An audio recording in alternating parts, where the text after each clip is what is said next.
Noong araw na nanalo ako ng 5 milyon sa loto, buong puso kong gustong tulungang mabayaran ang utang ng pamilya.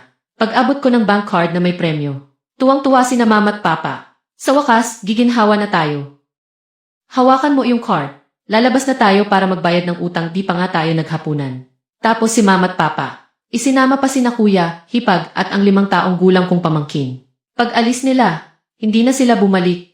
Pagkalipas ng 3 araw, dumating ang matinding heatwave. Umiiyak akong nakiusap sa phone, Mama, Papa, iligtas niyo ako. Pero malamig at walang pakialam lang ang boses nila. Wala kang silbi, pabigat. Wala kang kwenta. Anong silbi mo, bayad utang, para saan pa? Bobo lang ang magbabayad ng utang. Sa perang yan, giginhawa kami habang buhay. At doon din dumating ang mga pinagkakautangan. Pinagtataga nila ako hanggang mamatay sa bahay. Doon ko lang nalaman sina Mama, Papa, Kuya at Hipa. Matagal na palang tumakas dala ang pera. Ang iniwan nila, utang at ako. Ang magandang buhay na sinasabi nila. Hinding-hindi ako kasama roon. Sa tindi ng init, nakita kong sariling katawan ko. Naubusan ng dugo, unti-unting natuyo sa init parang pinatuyong bangkay. Pagmulat ko ulit, bumalik ako. Sa araw na hawak ko ang bank card ng premyo at papasok pa lang sa bahay. Pagpasok ko, pareho lahat sa dati nandun sina Kuya at Hipa. Nakaupo sa sofa, naglilinis ng ngipin. Si Mama at Papa naman nasa sahig. Inaasikaso ang 5 taong gulang kong pamangkin. Sa bahay na to, ang naghihintay lang sakin ay tira-tirang ulam sa mesa. Pero, iba rin ang lahat ngayon. Sa pagkakataong to, hindi ako pagpasok pa lang. Bubunot ng card at sisigaw ng masaya. Mama, Papa, nanalo ako ng 5 milyon.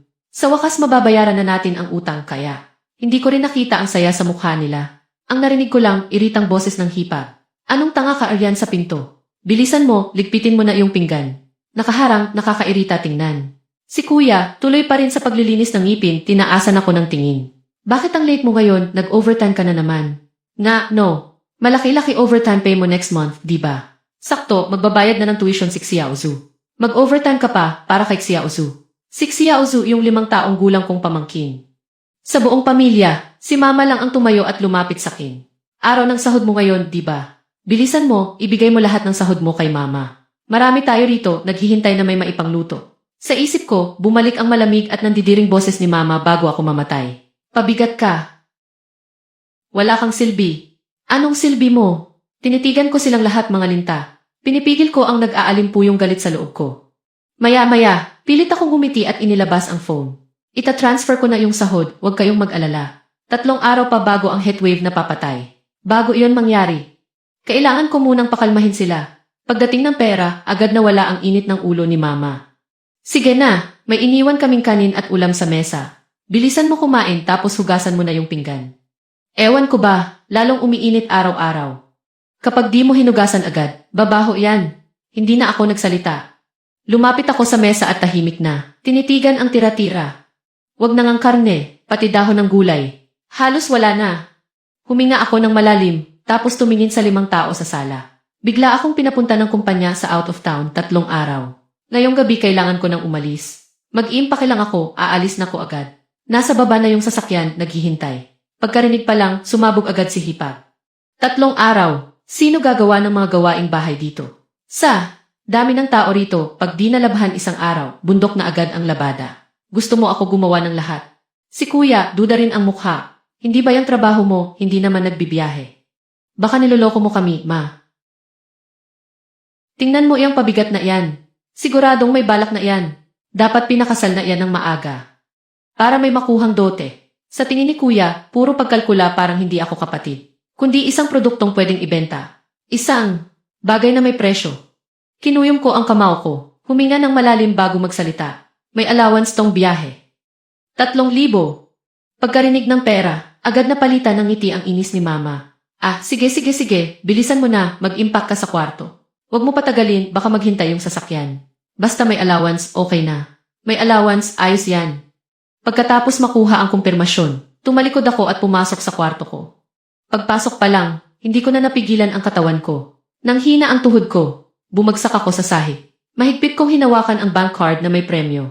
Parang iyon na lang ang huling lubid na pangligtas. Noong araw na to sa nakaraang buhay, ibinigay ko ang card kina Mama at Papa para bayaran ang utang ng pamilya. Sinabi nilang magbabayad sila. Pero isinama sina Kuya, Hipag at pamangkin tapos tumakas. Ako ang iniwan nilang mag-isa, pinagtataga hanggang mamatay sa bahay. Sa huli, sa ilalim ng nakapapasong init, Nakita kong natuyo ang bangkay ko. Parang pinatuyong katawan.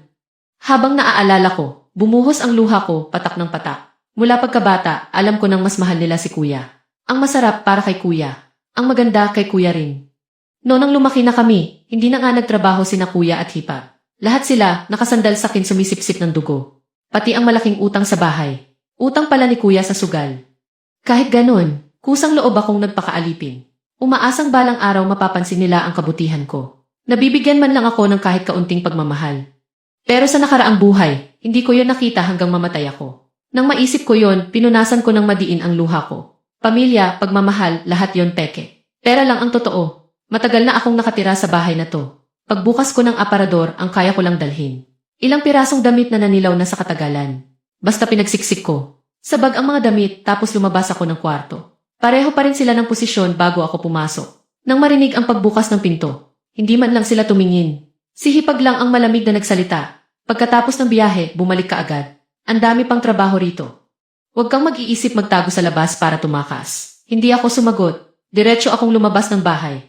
Dahil sa alaala ng nakaraang buhay, dumiretso ako sa maliit na supermarket sa tapat ng gate ng subdivision. Kumatok ako sa rolling door nito. Pagbukas ng mag-asawang matanda, sinabi ko agad ang pakay ko. Narinig ko, ipapasa niyo na raw tong tindahan, di ba? Kasama ang bahay at lahat ng paninda, magkano? Kaya kong magbayad ngayon din. Ang tindahang to, pinapatakbo ng mag-asawang matanda. Karamihan, bigas, harina, mantika at mga pang-araw-araw na gamit. 3 araw na lang bago ang sakuna. Kailangan ko ng matitirhan at makapag-imbak ng gamit. Wala akong oras para maghanap pa. At nasa tapat lang ito ng gate ng subdivision. Ground floor tindahan, second floor tirahan. Dito ako titira. Para mabantayan ko rin ang pamilya ni na mama sa pagkakataong to. Gusto kong makita mismo kung paano sila mamamatay ng miserable. Mabilis magbenta ang mag-asawa. Aalis daw sila para bantayan ang apo. Kaya apurahan. Kasama ang bahay at paninda. 1,200,000 ang presyo. Hindi na ako tumawad. Diretso kong inilipat ang pera. Habang nakikita ko silang papalayo, medyo naawa ako. Magulo ang panahon ngayon. Hindi natin alam kung ano nang mangyayari. Mas mabuti mag-imbak kayo ng kaunti. Huminto sila saglit. Yung anak at manugang namin sa Lynn City, may tindahan din. Iha, huwag kang mag-alala. Kinabukasan ng umaga, agad akong tumawag ng kumpanya para magpakabit ng solar panels at magpalakas ng pinto. Mabilis sila kumilos. Pagsapit ng dilim, puna ng solar panels ang bubong sa second floor. Sa nakaraang buhay, pagdating ng heatwave, 3 araw lang. Sobrang hindi na stable ang kuryente sa buong lungsod. Kadalasan, wala na ring tubig at kuryente. Kung tuluyang mawawala ang kuryente sa huli, hindi ko na alam. Kasi, patay na ako noon. Pero sa heatwave, hindi na ubos ang araw. Basta gumagana ang solar panels. Hindi mawawala ng kuryente ang bahay ko. Kasabay noon, natapos din ang pagpapalakas sa main door. Masayang tumingin ang installer. Iha, pinakamagandang materyales to sa market. Maliban na lang kung babarilin ng kanyon. Walang makakabukas niyan.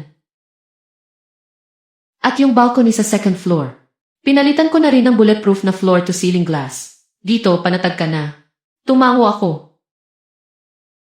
Nagpasalamat ako ng todo at hinatid sila palabas. Tungkol sa tubig, hindi rin ako mag-aalala. Paglipat ko rito, napansin ko sa maliit na bakuran. May natural na balon. Doon kumukuha ng tubig ang mag-asawa araw-araw. Pagbalik ko sa balcony sa second floor, nakita ko sina mama at kuya. Kasama ang pamangkin ko, dumaraan sa tapat. Mabilis akong umatras. Nagtago sa likod ng kurtina at nakinig sa usapan nila. Mama! Pagbalik nung pabigat na iyon, papapuntahin na natin yung kabila para sunduin siya. Yung matandang liw sa kabilang baryo. Handang magbigay ng 300,000 na dote. Panalo to sa bentahan. Bumagsak ang dibdib ko. Ang pamilyang liw, iisa lang ang anak nilang lalaki. Isang pilay na matandang manyak. 50 na siya ngayong taon.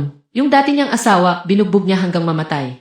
Tapos naiwan pa ang 3 anak. Halos kasing edad na siya ng papa ko. At lakas pa nilang sabihin yon. Sumang-ayon pa si mama. Tama, yung pabigat na yon ang liit ng sahod buwan-buwan. Kailan pa abot ng 300,000 yan? Ay ano kung nananakit yung lalaki? Siguro yung dating asawa niya, matigas ulo kaya binugbog. Palayo sila ng palayo, unti-unti ko nang. Hindi marinig ang usapan nila. Sa malayo, may narinig na lang akong sigaw. Masayang hiyaw ng pamangkin ko, yehe. Pag nabenta si Little Auntie, may candy na ako. Napangisi ako sa lamig. Ibenta ako. Tingnan natin kung aabot pa kayo sa araw na yon. Kinabukasan, dumiretso ako sa pinakamalaking electrical mall sa lungsod. Sa heatwave, Araw-araw lampas 50 degrees ang init sa loob ng bahay. Minsan umaabot pa halos 60. Ngayon na hindi na problema ang kuryente, kailangan kong panatilihing malamig ang loob. Isang bagsakan, bumili ako ng 10 aircon, pati pang banyo at pangkabit. Bumili rin ako ng 5 malaking freezer. Ang pag-install ng aircon, umubos pa ng isang buong araw. Sa 2 araw na to, hindi man lang. Tumawag ang pamilya ko. Ni isang message wala. Mas mabuti na rin. Nakapag-focus ako para matapos lahat. Hanggang sa 3 araw. Ang mismong araw na darating ang heatwave maaga pa lang. Ginising na ko ng tawag ni mama. Tapos na out of town mo ngayon, diba? Kailan ka uwi? Ang dami pang trabaho rito. Hindi ko sinagot ng diretsyo. Makalipas ang sandali, binaba ko na. 2:00 ng hapon darating ang heatwave. 8:00 pa lang ng umaga ngayon. May 6 na oras pa ako. Sa pagkain, inumin at gamit walang problema. Ang stock sa bodega ng supermarket. Sapat na para sa ng ilang taon. Sa natitirang oras, kailangan kong bumili ng mga gamot at mga gamit pang depensa mga kailangan. Sumugod ako sa butika kung ano-anong. Antibiotic, gamot sa sipon at panglunas sa sugat ang dami kong binili. Halos maubos ko na ang shelves. Pagkatapos, sumugod naman ako sa Extreme Sport Shop. Doon mismo. Tumawag ulit si mama. Ngayong beses, direct akong binaba. Sunod-sunod, ilang dosenang tawag ang nireject ko. Sabay namang binomba ng message ng kuya at hipag ang phone ko. Choose how. Nanalo ka ba sa loto? Nakita namin sa balita. Ikaw yung nag-claim, ikaw yon. Asan ka ngayon, wag mong sabihing nasa out of town ka. Bumalik ka rito, bilis. Sumagot ka sa tawag. Sagutin mo yung telepono. Ngayon din, sagutin mo to. Maliit lang ang lungsod namin. Kapag may nanalo ng 5 milyon sa loto, hindi palalagpasin ng lokal na media ang balitang iyon. Kahit nakakap at mask ako nung nag-claim. Pamilya ko sila, kilala nila ako. Hindi nakapagtataka kung nakilala nila. Tamad akong mag-reply. Pinatay ko na lang ang phone. Tuloy ang bili ko drone, tripod, binoculars, tig-3. Spike baton, mga matitibay na tungkod.